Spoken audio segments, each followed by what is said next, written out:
I want to talk to you about speaking English. It's very different than writing. Many English learners, like you, study English for many years. You can understand what you hear and what you read. You can write some. You've learned crazy English vocabulary and crazy English grammar rules. Then you get stuck. You don't feel like you're getting better. Or maybe you're nervous to speak English with other people. This is totally normal. It's okay. Every language student has this same problem. If you study a language, you learn basic grammar and words quickly. Then it becomes more difficult. Here's the biggest secret about speaking in English. I know many native speakers who cannot pass a grammar test or tell you what present perfect tense means. It's not all about grammar. I know many people who have great scores on the TOEFL or TOEIC, but if they speak to a native English speaker, that person will say, they don't communicate very well. It's not about test scores.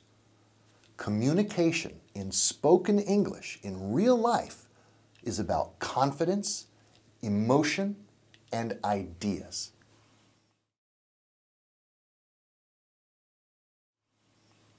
Of course, grammar is important.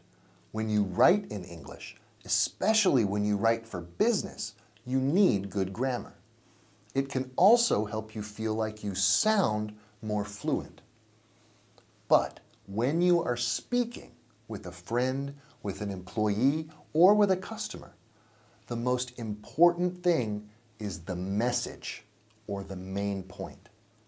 The grammar is not the most important thing. Why?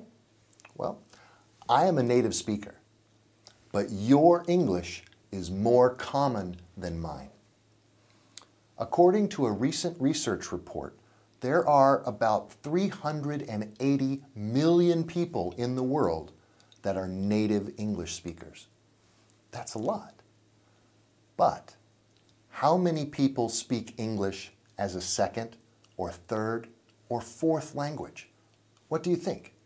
200 million? 400 million?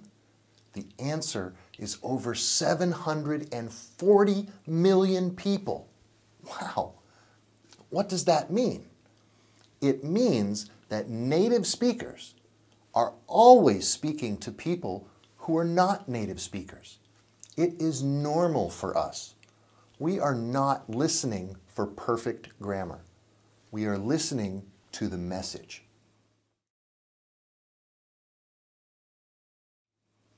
Here's an example.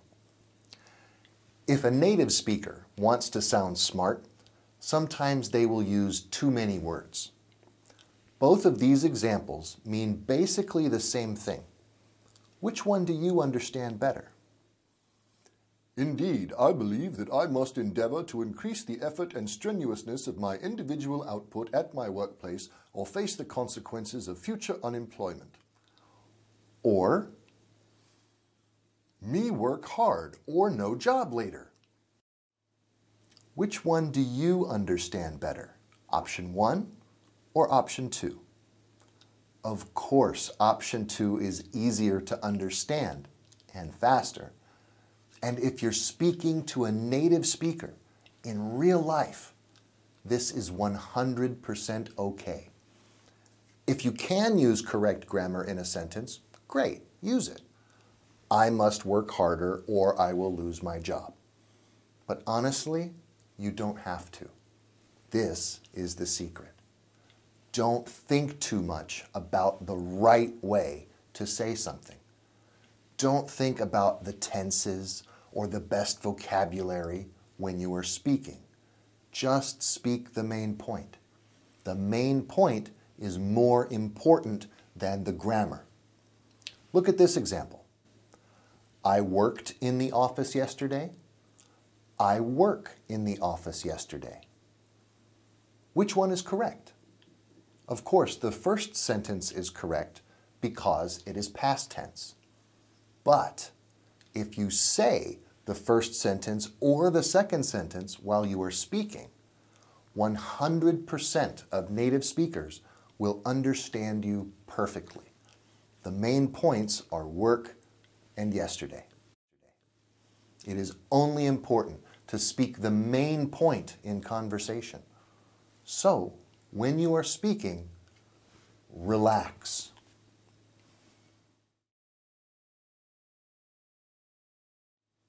Maybe you have a question. How can I practice this? Easy. Talk to yourself. When you are alone or you're thinking about something, just talk to yourself in English and practice. Don't think about the right grammar, just say what you are thinking. What will I do today? I think I will go to the grocery store and buy some chicken for my dinner.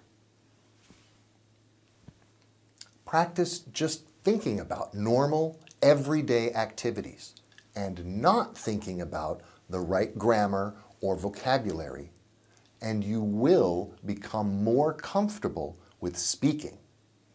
It's simple, and I promise it does not make you crazy. Of course, the best way to practice something is to actually do it. This means you need to speak to other people. Do you work or go to school with English speakers? Talk to them. Have normal conversations in English. The more you practice something, the easier and more natural it becomes. In the next section, I will give you some exercises that you can use to talk to yourself and practice just talking about your main points. Click the Complete and Continue button above to move on to the next section.